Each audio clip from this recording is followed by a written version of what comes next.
Hey, beer nerds, how's it going tonight? Ryan broke the internet. The internet just breaks sometimes, but we're back. We're doing a half-assed Halloween stream tonight because we're bored and we're trying to avoid trick-or-treaters. So instead, we're gonna talk about beer. Because what else is there to talk about, Brenda? Not trick or treat. Not trick or treat. Yeah. Boo. Yeah. You grew up on a farm. You can't have that anymore, can you? There are no trick or treaters. They're not a thing. They're not a thing. I was the trick or treater. Yeah, that's right. It was all tricks. You were the only. It was all tricks, huh? There were no treats. Well, you never know. Sometimes I got a tomato. So a tomato. A tomato. That doesn't sound very nice. I hate tomatoes. Yeah, I guess so. With a passion. Yeah, doesn't sound very good. I despise tomatoes. Yeah. Mm-hmm. All right. Well, why don't you tell us about the beer we're drinking tonight? I randomly and thematically have a Cujo from Flying Dog. It's their cold brew coffee porter, bought on an impulse, and it's 6.0 ABV and delicious. Coffee apparently comes from the Vigilante Coffee Company, and if Ryan ever hands me the bottle opener, I'll open it. All right. Well, cool. Always like a good coffee beer. And let's see how it pours out. I do always like a good coffee beer. Look at that guy. Oh, nice and dark for a spoopy night. Here we go. Lord. Yeah. It is good.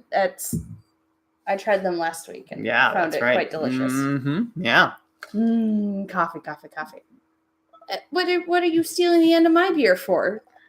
It's tasty. What are you? Did you not bring a beer of your own? No, we're going to start with this, and then we'll get to the really spooky beers. Amateur. I know. Do you even beer? We can't get too sloppy before. Oh, see, look, you're already just kicking back and relaxing with that beer.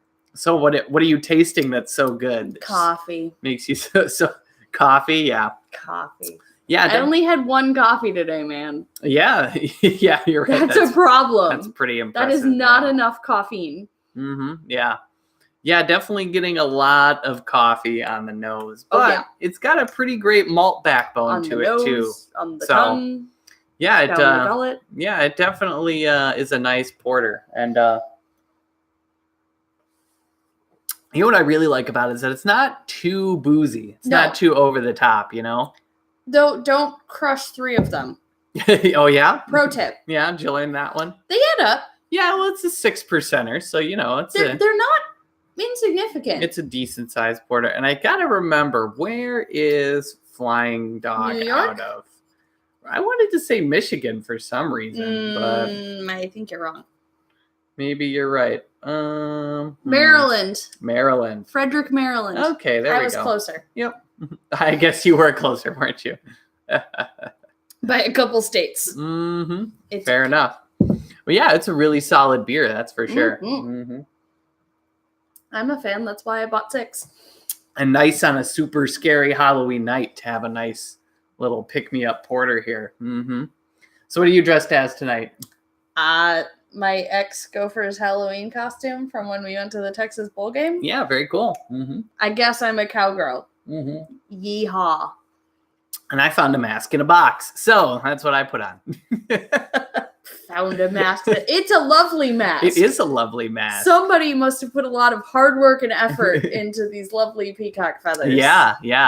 I'm a little disappointed he's not wearing the matching tutu. But... that's right. It's the tutu a fabulous is in there. tutu. That's right. Oh, you're right. I didn't put that on real quick. Oh, maybe later. Just saying. We'll have to see. All right. So, thank you, Drunken One. Says we look great. So there we go. All right. So let's do some beer news before we get to the really scary stuff. Is that what we do here? Yeah, that is what we do here. And actually, even the first. It's been so long, I've forgotten. And even the first story I have is actually a follow-up on a previous beer news I did. Oh. Yeah, that's right. So a while back, we talked about the Alcohol Beverage Control Board in New Jersey and how they were limiting breweries to, 25 brewing events a year at their breweries. And an event could be as simple as showing a sporting event on television. That counted as an event. So like not even like a trivia night or like a beer festival or a release party. No. An event was going to be showing garbage. Yeah, that was garbage. That was basically my point. We go to brewery events multiple nights of the week. I mean, not usually at the same brewery, but still, like, multiple nights. Right, and much less, just having sports on in the background, I will also consider that a brewery event for the sake of this discussion. Yeah. Like, that's ridiculous. Yeah, and they were gonna limit them to 25 a year, which I think is obscene. Yeah, it's pretty crazy, that rule. And obviously that comes from distributors lobbying the control board for such a regulation because they feel like they're getting squeezed out by tap rooms. All these direct sales from the old 3-tiered post-prohibition laws. Oh, baby. Yeah, I see you're totally into it. Well, I have to rethink how they do their business. Yeah, well, so that was the original story, but the good news is that they have temporarily put a stay on that new rule. Good, because it's a dumb rule. Because they realized it might be a bad idea. Good, because it's a dumb rule. Well, there you go. Yeah. It is bad, and they should feel bad. Yeah, and I think that has to be probably one of the most draconian rules that they've ever come up with to try to squash craft beer. It's not like, where they try to, tax you extra for beer you sell. At least you're making money at that point. I was going to say, I wasn't pleased about that one. Right. Yeah. That's not saying thou shalt not have football. Yeah, that's exactly right. Which is basically what that rule said. Yep. Yeah. So, the nice thing is that they at least put a stay on it for now. So I'll have to keep on top of this situation. Good. See, I'm like a true news gatherer now. I'm like following stories as they develop. Isn't that kind of crazy? Yeah, it feels weird. I'm really hoping our super spoopy neighbors are just moving their furniture across the floor. Who knows? Otherwise, our house is definitely haunted. That would have been a good thing tonight. It's haunted of oh Jesus, dead beers from the past. There's a Schlitz can right over there in the corner. There is not. That has never entered this home. At least not since this home was built. Yeah, our house sometime in the 10s. House is haunted by Schlitz beer. Oh. No, I think it's haunted by the sours that had to get poured down because they were exploding. Yeah, that's that's right. That's right. None of them actually exploded. We're all okay. Mm-hmm. They just really, really tried. Greg says he wished the news had my journalistic integrity. And I think I have lots of integrity because I drink all sorts of beer. I think that really helps to bring out the integrity in my journalism. What do you think? I just wish the news had this proportion of beer. Nah, you're right. Fair enough. That would help a lot of the news. Yeah, you're right. You know what? If the newscasters want to have a beer while they do the thing, that's fine too. Right. Yeah, that'd work too. Mm-hmm. I'm cool with that. Mm-hmm. Mm. Yeah, drinking this lovely Cujo coffee porter. Are you already polishing yours off? Out of Maryland. Well, I got 3 ounces. Because mine ran away. Yeah. Mm-hmm. Yeah, I see. Mine has already half run away. Good. All right. Speaking of ghosts of beers past. Uh-oh. So I have been talking a lot recently about interesting beer packaging configurations. Right. So we saw things like the 15-pack, the 30-pack of cans, different ounce sizes in packaging, things like that. Well, Natural Light and their parent company, Anheuser-Busch, have taken things to a whole new level. And I think they were doing only in one city, but they had made a 77-pack of 12-ounce cans. And this thing looks pretty much like half a keg of cans just stacked up in a big cardboard box with Natural Light on the outside. Isn't that just one of those cylindrical beverage coolers? Yeah, pretty much. Isn't that essentially just a 5-gallon bucket full of beer? Yeah, that's right. Uh-huh. I don't... Actually, that'd be bigger than a 5-gallon bucket full of beer because 5 gallons doesn't make that. But Questions. Now, this pack of beer so many poor decisions. will only be available for a limited time in College Park, Maryland, which is the home of the University of Maryland. Oh, God. And if you've learned anything about their football program lately, they're all going to die. well, they're under quite a bit of controversy. And actually, funny you should say that. There will be alcohol poisoning rampant. One kid did die in a workout last year. And that's where the controversy came from. How do I keep landing on these terribly ironic statements? But yeah, it's a big hexagonal case of beer. It weighs... I feel like such a garbage person now. No, it's okay. It weighs over 60 pounds for this package of beer, and it costs about like $32 for 77 beers, which I actually think is a fairly decent value. And one great way to do pretty much a whole party at once for like $30. That sounds pretty good, right? No, it's still you're missing the point. The thing in there is Natty Ice. No, natural light. Natural light. Not Natty Ice. It's the light. Oh. Yeah, it's natural light, which is pretty good, you know? What? When have you ever had a Natty Light in your life? You know, I had the Natty Ice, and that was pretty terrible. So I can only figure natural light is better than that, you know? That makes it just mostly terrible. Well, it's more watery, so, you know, it's probably dilutes the natural flavor. There are so many jokes here that I could use had I not just already used up my accidental terrible person credit. Yeah.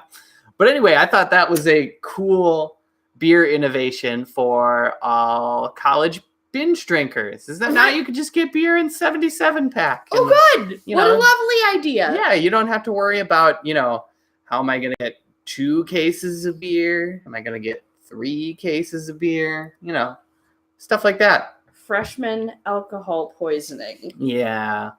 Yeah, fair enough. I guess... I have not strongly considered the ethical question as to whether or not you should sell beer 77 cans at a time. No, you should not. Well, I don't think even Total Wine will do that. Yeah, fair enough. I wonder if there are limits to how much beer you can walk out of the liquor store with. That's an interesting question. I don't know if there is a limit to how much beer you can buy at once. Is there like a, excuse me, ma'am, I need you to rethink your life choices and find another adult? Like, is it per person? I would imagine it would have to be per person. If you have 2 irresponsible adults, can you get whatever 77 times 2 is? 140, 154. That's where I got stuck, was the 50. Yep. I got the 4. Yep. And I got the 100, and Gonna work. Greg asked, does a funnel come with the 77 cans of beer? Yeah, that is a great idea. That is the next step, isn't it? Yeah, that's right. Yeah, you might as well just give them the funnel too, right? Again, though, like, I don't know why you're not just getting kegs. Like, what is the point? I have so many questions. Yeah, all right. So, our next article, and this one I'm probably going to let you talk with while I go get our first spoopy beverage. No. Yeah. So, there was a great article in a blog called Market Scale, which they do a lot of consumer trend stuff. And they were talking about how kombucha taps are becoming more popular than ever at breweries around the country, and even at some bars too. I've seen them at not even places where they make their own beer, but kombucha is really becoming very popular. Do you want to tell us what kombucha is? So, since Brenda likes to brew it every once in a while. I do like to brew it. I'm currently out of the kombucha brewing game until I grow my next SCOBY, but kombucha is essentially a fermented sweet tea beverage. So it's made using a SCOBY, a symbiotic colony of bacteria and yeasts. In a very similar process to brewing, you create a sugary liquid substrate for these bacteria and yeast to feed on. They do their little yeasty thing, eat the sugars, break down, do a little yeasty farty thing, bottle, more yeasty farts, carbonated, delicious, bubbly tea. Yeah. If you leave it for long enough, it becomes vinegar. Right. Yeah. Life is good. Yeah. Some people, like my mother, will tell you it's vinegar from the start. I find it delicious. Yeah. Yeah. Yeah. It's like sours without alcohol. Yeah, it's a cool fermented tea, and yeah, you're right. It definitely does remind you of some sour beer sometime. That's for sure. And Yeah. much like the semi-probiotic qualities of beer, which effects of which mostly negated by alcohol, Yep. of unfiltered beer. Right. Little asterisk there. Semi-probiotic qualities of unfiltered beer. Kombucha has the same thing because it's got live yeast strains in it. You're contributing to your gut microbiome, and life is good, and probiotics are nice, and yay! Yeah, and it's cool because I've talked to a lot of brewers, and now I've even talked to a few kombucha brewers, That is true. and they're basically the same people. So I'm not surprised that like a lot of breweries are coming together with local kombucha producers to kind of make something really good. Well, and even when you started brewing beer, and then I started brewing kombucha, and it was so much easier understanding beer and then going to kombucha. Right. It's like, why did we not start with this one first? Yeah, and tap rooms have such a more community focused lens. So, not only is it cool that they're integrating another cool local brewing style business, but at the same time, it's like you have all the equipment to serve great kombucha. You already got kegs, tap lines, you're all set up and ready to go there.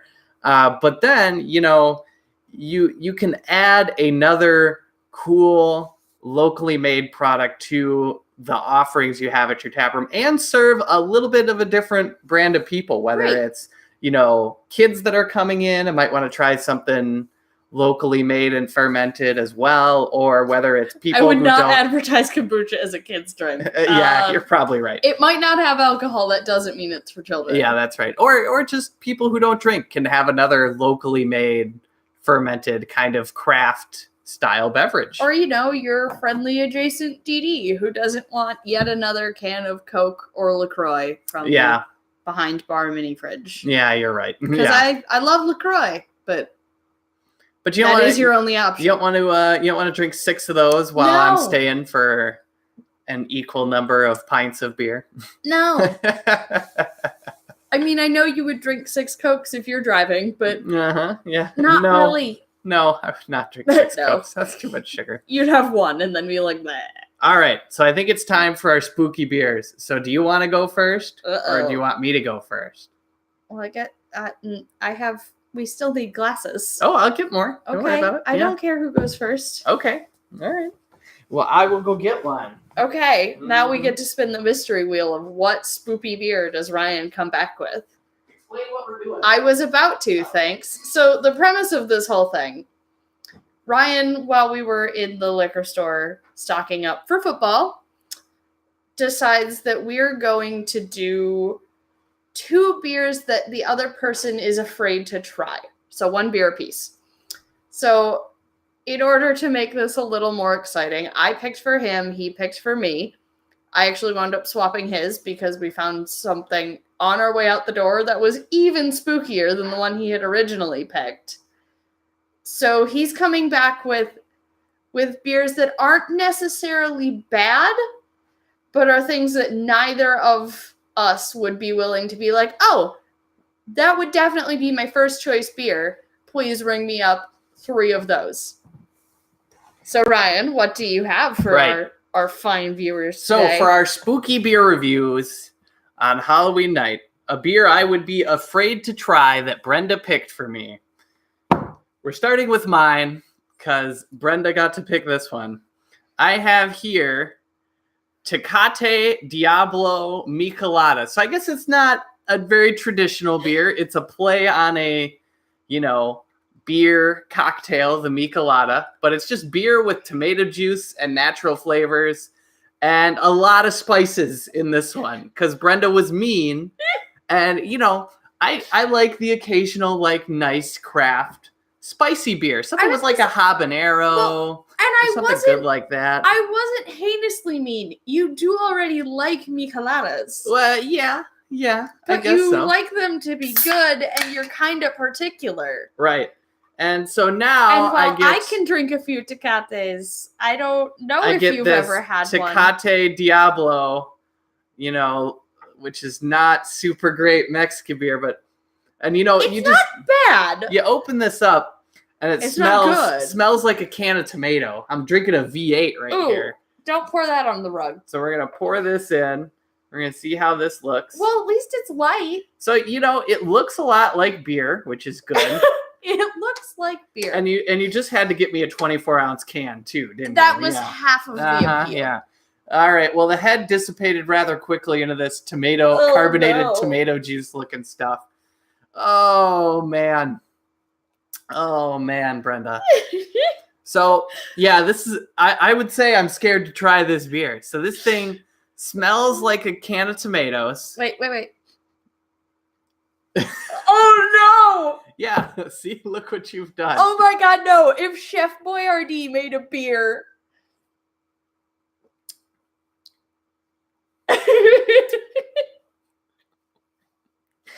Is it as bad as it smells? Well, let me take a second sip. He's got to evaluate it twice. Oh. Please say you'll still marry me when we're done with this. Oh man. This tastes like a bad tomato. It's not actually. Wait, are there good tomatoes? Yeah. It's not actually very spicy. It basically just tastes like you put a bunch of tomatoes and some lime and mixed it up in a beer. At least it's got some lime. But yeah. But it's not spicy? Nope, not particularly. So not really living up to the I was like Diablo held so much Diablo name here, because I was really looking forward to see if it was all right. It was that. See if it was spicy, but I guess it was a lot more of a trick than a treat for sure. Are you gonna try it? Yeah, you gotta be brave. Oh no. No. No, that's not really working for you?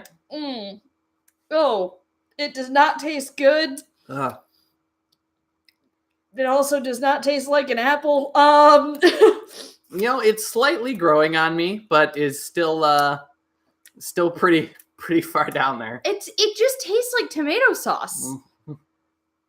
Yeah, it tastes a lot like carbonated tomato sauce, which is a weird sensation. Only vaguely carbonated. Yeah, it's a weird sensation, but you know what? Overall, not the worst. Oh, the aftertaste isn't bad. Yeah, see? It kind of gets that, like, the Bloody Mary, like, seasoned salt. Yeah, it rounds out a little bit. Yeah. The front end is terrible. Mm-hmm. It tastes like you've tasted it twice on the first go-round. Yeah, they put the ABV on here. I'm sure it's pretty low. It was, like, not a lot. Sure, it's pretty low. I know they're required to. 4.1. Yeah, it's pretty low. That's not as low as I would think it is. Well, yeah. What it tastes like. Mm-hmm. Yeah. Let's see. Where's this? Yeah, it's out of somewhere in Mexico. Yeah, I can't even read that. Oh, Monterrey. Got it. There we go. Yeah. It's like, were there just a lot of letters? Yeah. So, Tecate Diablo, not a strong recommendation. Although I guess if you like micheladas or Bloody Marys and just don't want as much alcohol in it, you could drink it. I was gonna say, if you've ever been heinously bored and just couldn't be bothered to make an actual mixed drink. Mm-hmm. Yeah. Drunken One said he made a video to send people here. Oh, I wonder what that's about. I'll have to let us know. Let's see. Do we have any good ghost stories? I don't really have any good ghost stories, and you get scared by them. So that is true. Mm-hmm. Yeah. This is gonna give me heartburn though. Mm-hmm. Great. Mm-hmm. I've created a problem. Yeah, you have created a problem. Okay. Let's do a couple more beer stories, and then we can do our next spoopy beer. Let's see. Okay. So, I don't know if you know this, but there are some limited release beers that are very popular. And they're so popular. No. Hold on. Okay, wait, hang on. No, you know what? Okay, get to your next line and then I'll hang on because I have a feeling I know where you're going with this. They're so popular that on the that they get scalpers who sell them for upwards of like $1,000 on the secondary market. Okay, you did one-up me right then, and I probably should have interjected. Oh, no worries. You remember you're talking to the gal who once paid $15 for a 10-ounce pour while at a bachelorette party of a beer. Mm-hmm. Yeah, that's right. Yeah. Yes, I understand limited releases are expensive. So yeah, you'll go to the brewery, and you might, if it's really rare, you'll have to buy it one bottle at a time, one like 12-ounce bottle at a time. Yep. But you'll pay $20, $25 for that 12-ounce bottle. That's not. I won't, but unheard of. But then, you'll get a bunch of scalpers in line who have nothing better to do and don't actually want to drink the beer, and they'll just buy as many as they can and go online and sell them for $500-$600 a piece. Yeah. And that is the case with the Kentucky Brunch Brand Stout, which is out of Toppling Goliath in Iowa. Hey, local. Yeah, and so they sell their KBBS, which is extremely popular. Limit one 12-ounce bottle per customer. It's that popular and that good. And at the same time, they've been selling their bottles for, again, that $20 to $30 price range for a 12-ounce bottle, which for a really rare beer, I think a lot of people can get behind. But, I mean, it's dumb, but I understand. But after years of doing this and watching the scalpers go online and get upwards of $500-$600 per beer for their beer, they have decided that they are now going to do $100 for one 12-ounce bottle of beer. So, Brenda, I ask you this. No. Would you pay? Would you pay $100 for one 12-ounce bottle of beer? No. No. And this beer, that's the only way you can get the beer. They don't tap it. No. There's no draft. No. There's no cans. Is it gold leafed? No, it's not. I don't know. No. No. No.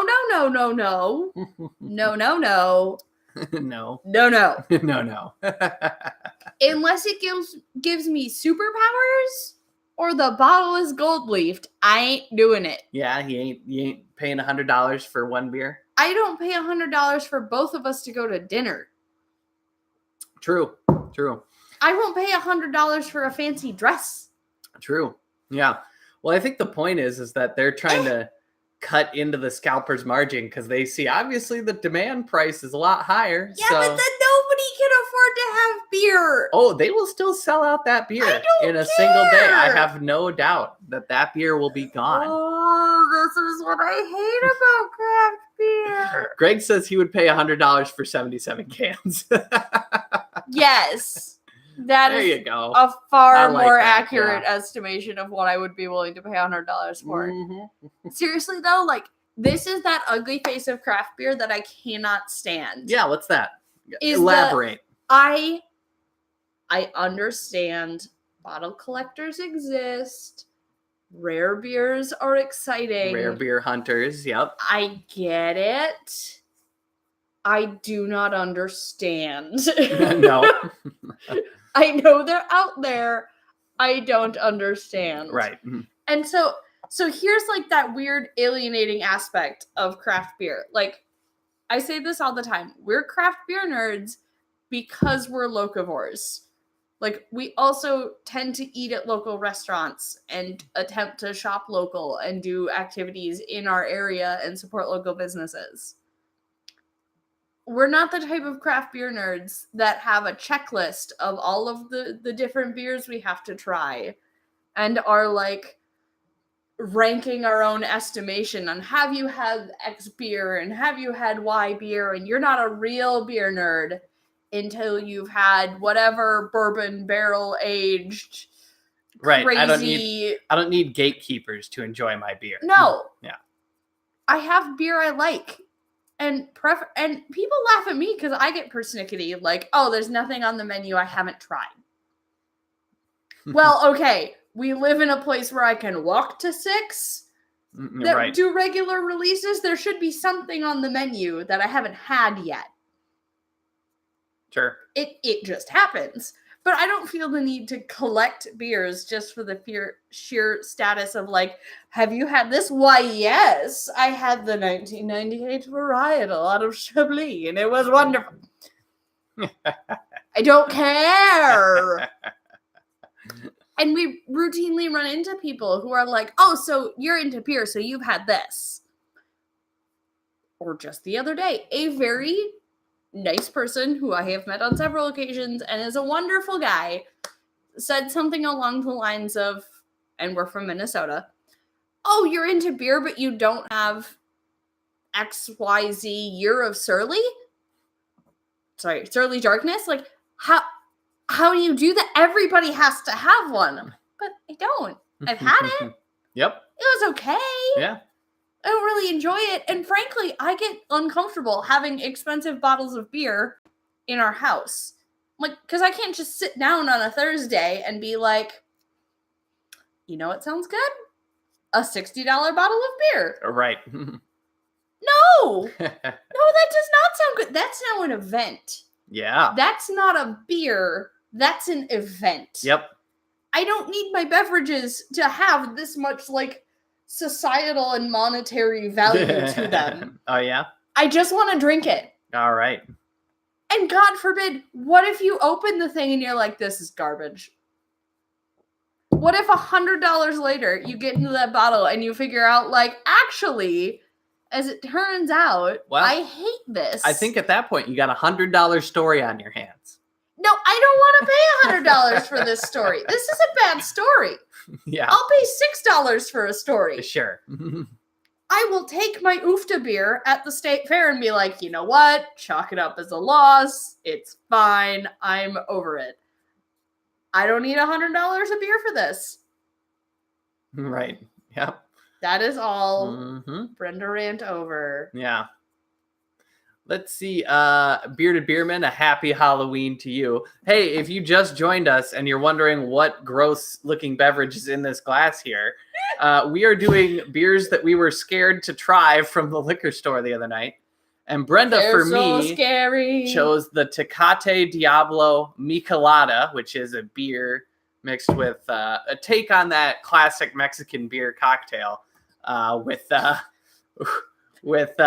tomatoes and some spice and some lime. And honestly, it tastes like carbonated tomato juice. And we thought it was going to be spicy, but really it's just not. And it's pretty flat. I'm not sure I would wholly recommend it, but you know. I was really hoping it would be like tongue melting, and it's apparently not. Nope, it isn't.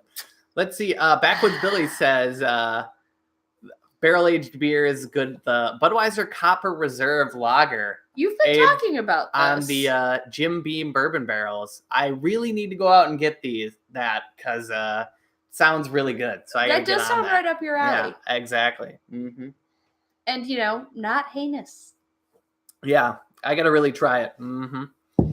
Because I've been intrigued by that one for. I'm not like a big Jim Beam fan. I just really no.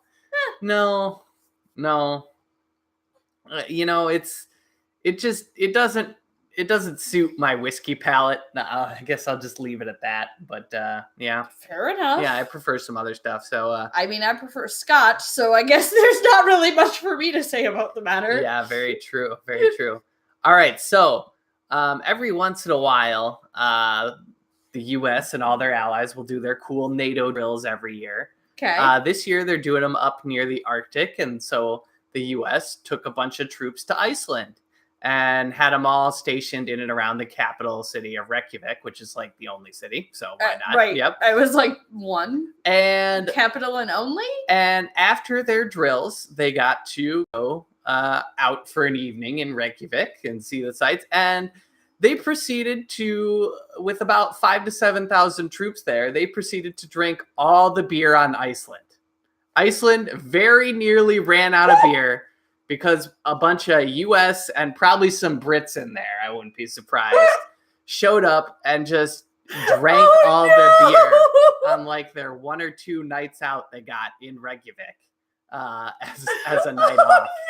So all the soldiers came in and just decimated their beer supply. So y'all, I know there's lots of great causes to donate to out there this time of year. But Icelandic beer might be one of them. Please send Iceland some beer. I don't know how we're gonna do it. We're gonna have to do a Beer by the Numbers charity stream here, I think, to send beer to Iceland. I think that is what we're gonna have to do. Yeah.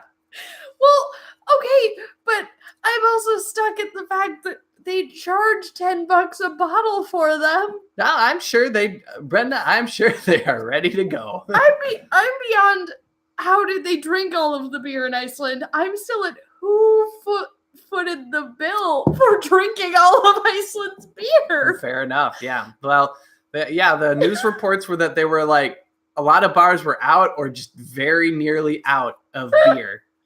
Oh no! Yeah, that's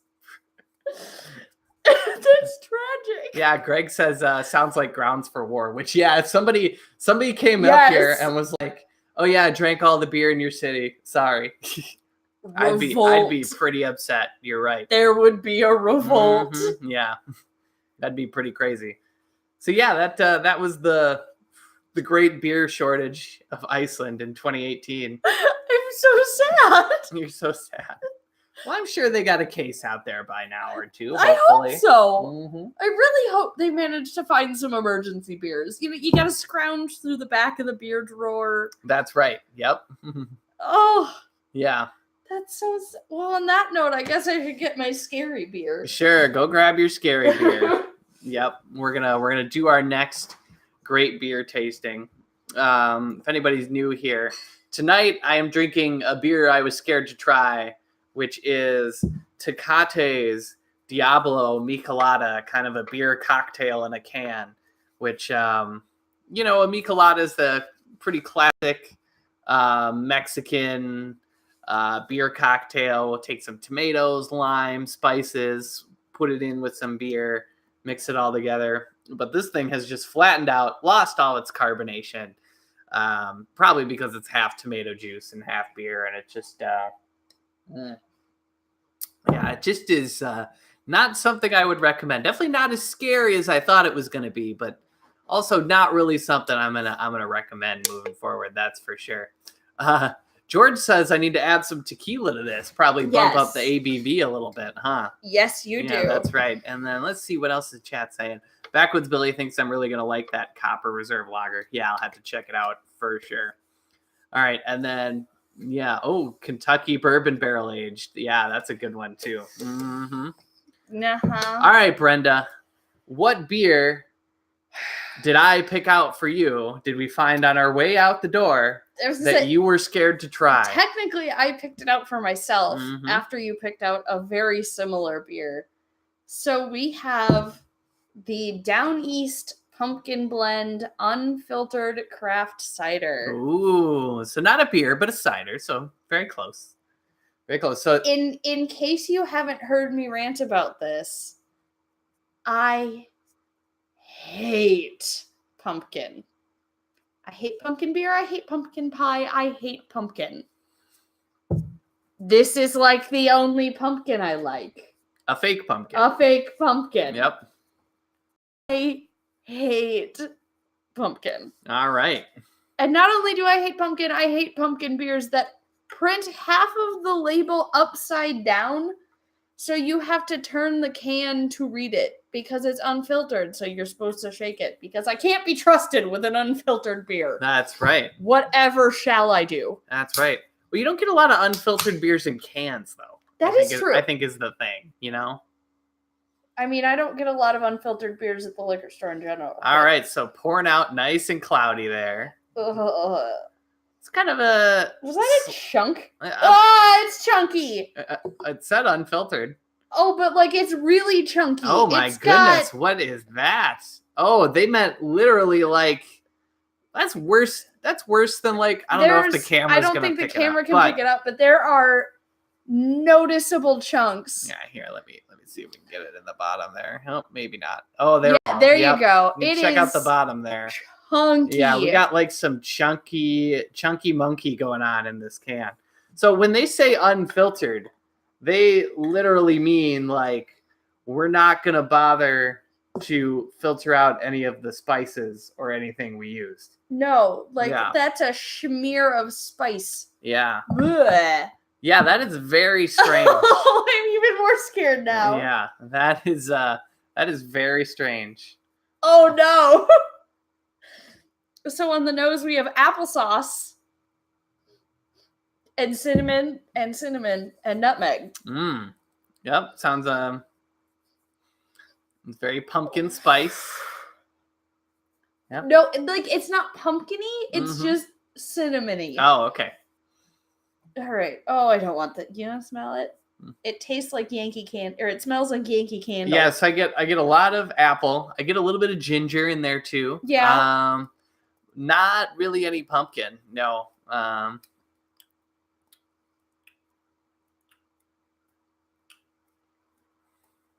You know what? Backwoods Billy had a great idea. I should add more beer to this Michelada. That would probably taste better. So, what do you think? You've taken one sip. You look very, very skeptical. Well, thankfully, it tastes more like crust than it tastes like pumpkin. Okay. I'll let you try that. It's definitely got that like pumpkin spice type profile, but it doesn't actually taste like pumpkin. Yeah, I'd say I get a lot more ginger than I do pumpkin. Yeah, if anything else. There's no, no. actual. Oh no, it's there on the back. Yeah. But it doesn't taste like squashy. It Mhm. tastes like bread-y. Mm-hmm.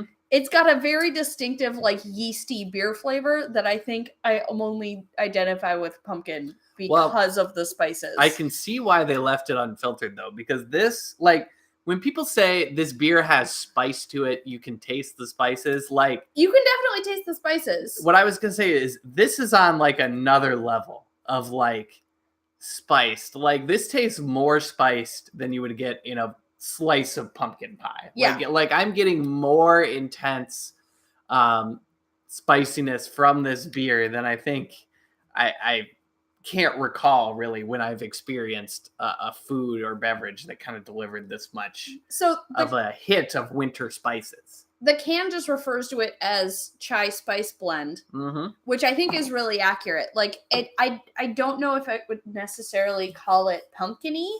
I would call it spiced. Right. Yep. It is a spiced cider, Yeah, absolutely. which I do, and we did for tailgate the other week, routinely make mulled spice ciders. Yeah. This, however, is, if I only had the flavor profile, I might be okay. Sure. Yeah. But I am more afraid of that, which Yeah. doesn't usually freak me out, but that came out of a can Right. and did not come out as I poured the bottom of the can. The bottom of the can is still in here. There's probably just like a sludge at Yep. the bottom of this thing. Right. Yeah. Yeah. I mean, they weren't kidding when they said unfiltered. That thing is that thing has a lot going on in there. And I don't mind a little gunk. Mm-hmm. We homebrew. Yeah. I'm not really squeamish Right. about some gunk in my beer, but that was not what I needed. Yeah. So I poured out more of this thing. It's pretty much completely flat now. Oh yeah. So yeah, for scary beer night, They are indeed scary. yeah, we've got one Michelada beer cocktail, and we got a cider that Sludge. has more chunks in it than like a Blizzard or a malted milkshake with candy bars. You know, That being said, the taste is kind of growing on me. good. It really tastes like more like good applesauce. Right. Yep. Yeah. Absolutely. With a very distinctive like chai latte backbone, but Right. not a lot of squashiness. Yep. See Tim's Brews in the chat. How you doing tonight, Tim? Hope you're doing well. Let's see. So in the latest, I got more beer news. In the latest I'm world, shocked. yeah. In the latest world Truly. of bad beer surveys, What university was this at? Somebody was doing a survey on a willingness to pay for sustainable beer. And I know Okay. you're very into sustainability, but you're very practical about it. As one should be. So I'm wondering what you're going to think of this. So Okay. they took a survey of 1,000 self-reported drinkers all over the age of 21. Okay. And 59% of people said they would be willing to pay more for a beer that was brewed in a sustainable manner. Now, they also followed that up and asked people, how much more would you be willing to pay if we were talking like a 6-pack here? So people said, on average, they averaged it out of people's responses to that, and it was $1.30 more to get a sustainably brewed beer. And so to me, like, first of all, I kind of question, like, would you pay a little more for a sustainably brewed beer? Oh, well, okay, so it doesn't exist. So number one, people Right. are more than likely just going to say yes. It's like, would you... Right, you're not confronted with an actual situation. Right, just That's like... an entirely theoretical Right. moment. Just like people are always like, if you had the opportunity to recycle, would you? And everybody says yes, but And how many people do? But a minority of people actually follow Right. through, right? And then the next thing is like $1.30 a 6-pack, huh? I'm like, that's the value you're putting on this. so what is that? 20 cents a beer, Right. And like, so yeah, that I'm like, I don't think that's enough to make up that difference. You know? I'm stuck on this. Like, what do you mean a sustainably brewed beer? Are they reducing their water usage? Are they creating like carbon neutral beer? Are they using local ingredients? Have they in some way offset their carbon footprint costs? Like, what are we doing Right. Yep. here? Yeah.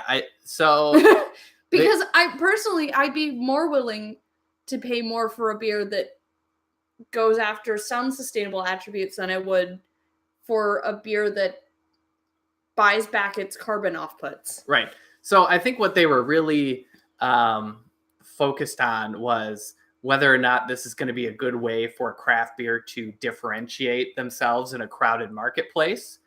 They were trying to do market research as to whether or not that was going to be sustainable. And I did look on this study website again. It's from the University of Indiana here in the United States. And I think they didn't really give like a specific program, but what they said would be if a brewery, would you pay more for beer if the brewery had practices to save energy and reduce greenhouse gas emissions? So that's how they framed it. Okay, so we're not really covering the biggest qualifier in is your beer sustainably produced, i.e. water. Right, yep. Because water's a thing. Yep. We use a lot of it. Right.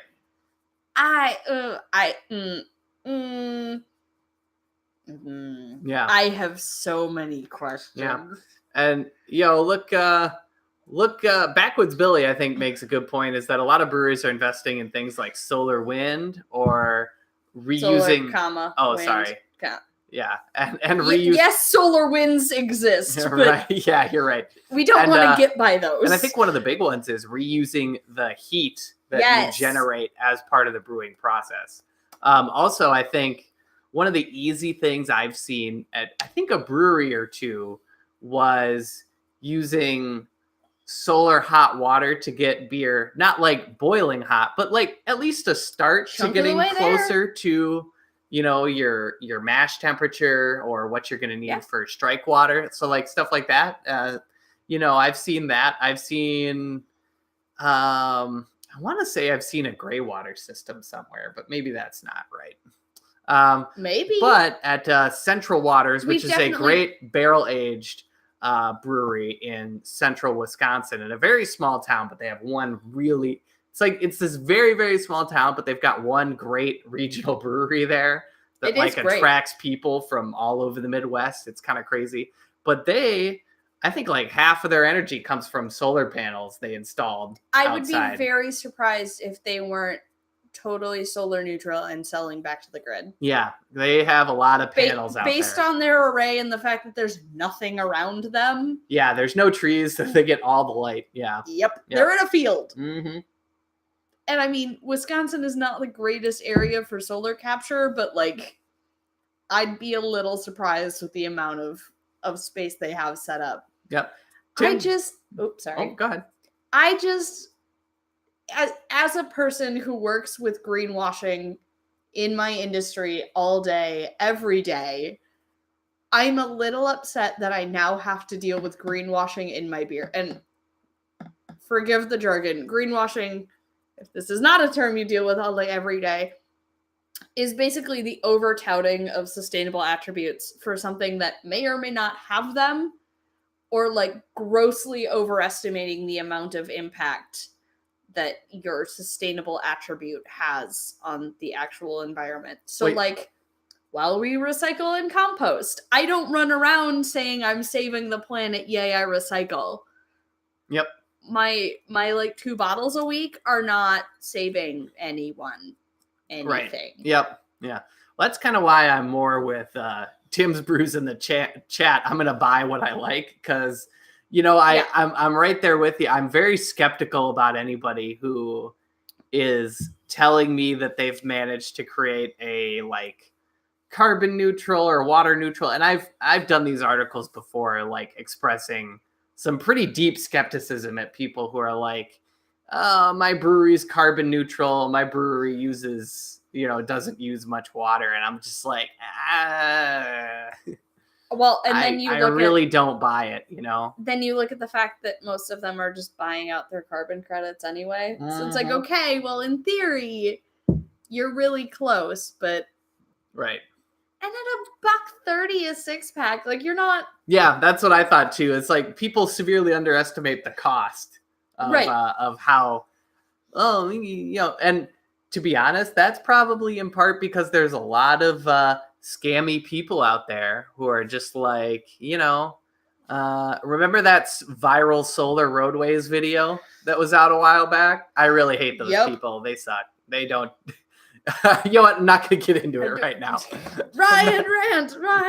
No, not going to get into that right now. But Ryan, you can get your water from the air. Oh yeah, those people are scammy too. With only this little widget on your water bottle. So we'll get you air water, Ryan. That's right. In the Atacama Desert, air water. That's right. The way of the future.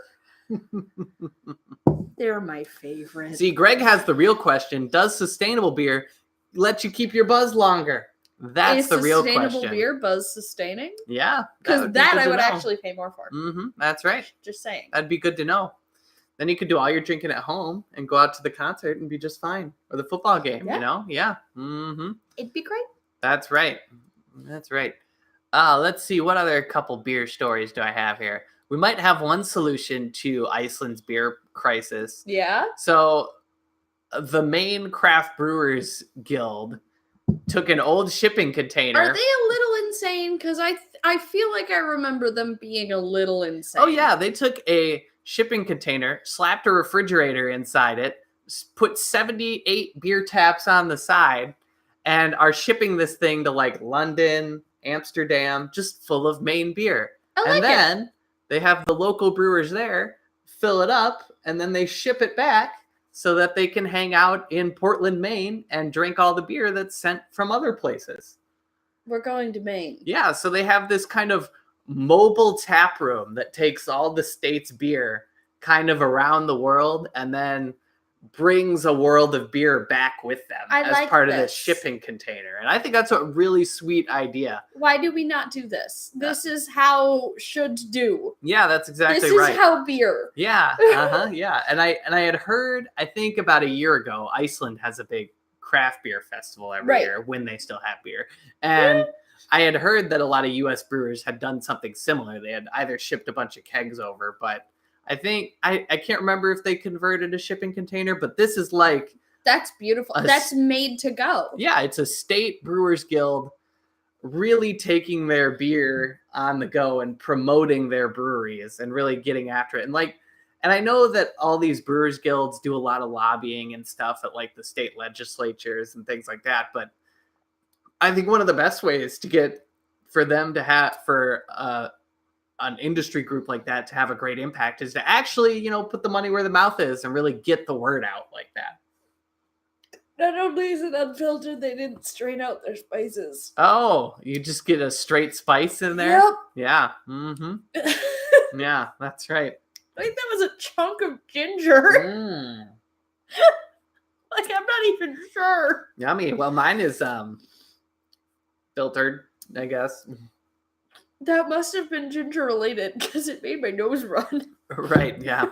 Ooh, sorry. Drunken One says a shipping container is one hell of a beer mail. I agree. That is the ultimate beer mail. Yeah, totally. Excuse me, friend. Can you come down to the dock? Your beer mail has arrived. Right, yeah. Please bring your crane. Mm-hmm. Yeah. That's beautiful. Let's see. Any of these articles very fun. Oh, so speaking of industry groups, the Brewers Association is considering a change to what they consider to be a craft brewery. So again? Yes. So today, a brewer must be small. I'm going to put small in quotation marks, which means the annual production is 6 million barrels or less a year. Small. Yeah, small. Very small. Small. It must be independent, i.e. less than 25% of the brewery is controlled by a large beverage alcohol industry member that is not a craft brewer. Okay. Needs to be traditional, meaning what? That a majority of its total volume in beer has flavors derived from traditional or innovating on brewing ingredients and their fermentation. So now you have to be traditional but innovative? Well, you can be innovative? You can be you're traditional, like a traditional brewer. So you're brewing like, I don't know, a Kolsch. Yeah. You brew an IPA, or you're innovating on brewing ingredients and their fermentation. So, for example, a Brut IPA. So I take the basic ingredients of brewing. Okay, but can we just talk about the fact that was the most open-ended definition of what Correct. You can brew? Correct. But for example, say I brew hard tea. That would not be that would not make me a beer association craft brewer. But it could. Well, see, that's kind of the question, because Sam Adams is really the one company they want to keep inside the Brewers Association. Wait, is Sam Adams still craft? Sorry, Boston Beer is their publicly traded company name. And by this definition, yes, they are. So I looked it up. Boston Beer brews, I think, just a hair under 4 million barrels a year. Okay. But they also do the brands Twisted Tea, right? Angry Orchard, and then I think there's a couple other ones. So those aren't really beer, but those are definitely not beer. But less than 25% of their output are those brands. So 75% of their business is beer under their company there. But they're considering dropping that traditional requirement, because now you've got Sam Adams, who's starting to make a ton of money on this Twisted Tea brand. They're doing hard seltzer waters, things like that. Also, that's just a garbage definition. Yeah, I agree. It's not a great definition either, but it doesn't mean anything. what they're starting to see is that with legalization of cannabises in various jurisdictions. Legalization of cannabis. Multiple cannabis. In various jurisdictions. They surveyed their members, and about half of them were considering starting to do some sort of cannabis-infused beverage.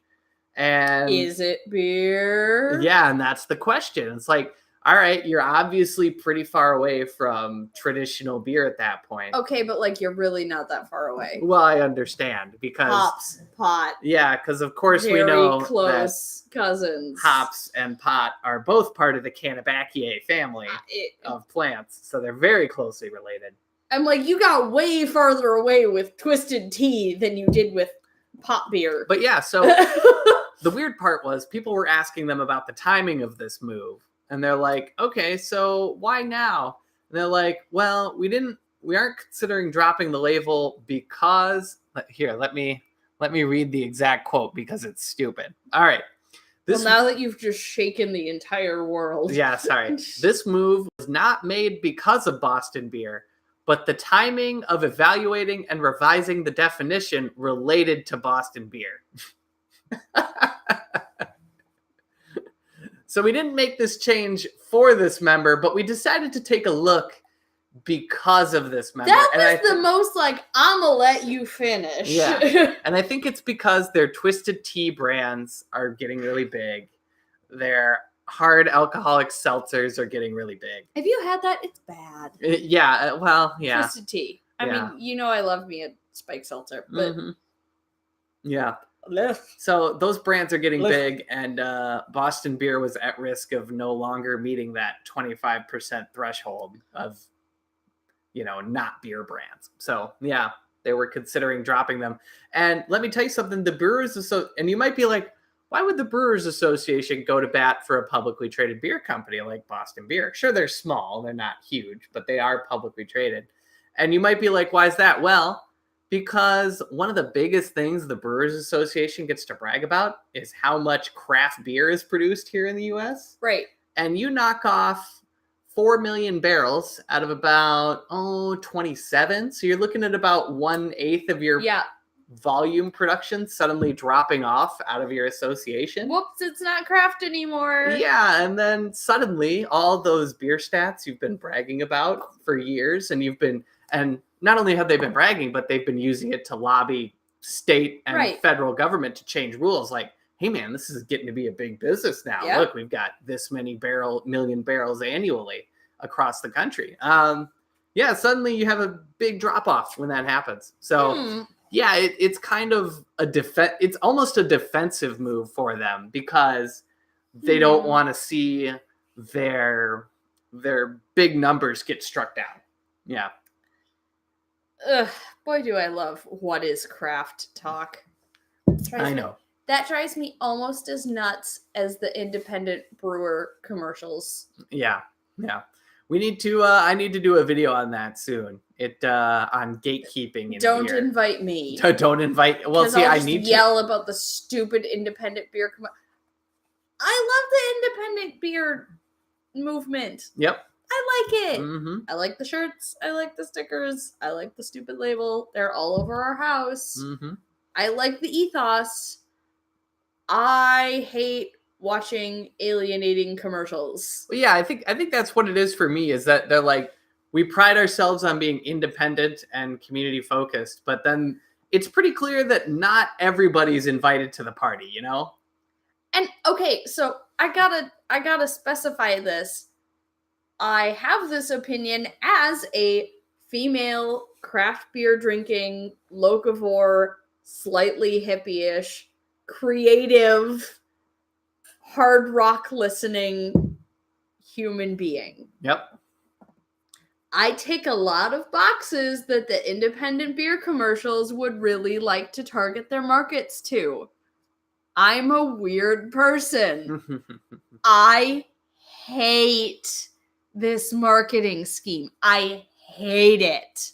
Because I'm sorry, there is nothing less impressive to like a craft beer rebel than having a mass marketing scheme all about how this craft beer is for you, the rebels. Right. Yep. Yeah, it's like this whole thing of like, are you so hipster you're mainstream, or are you so mainstream you're hipster? Mm-hmm. No, now everything is just dumb. Yeah.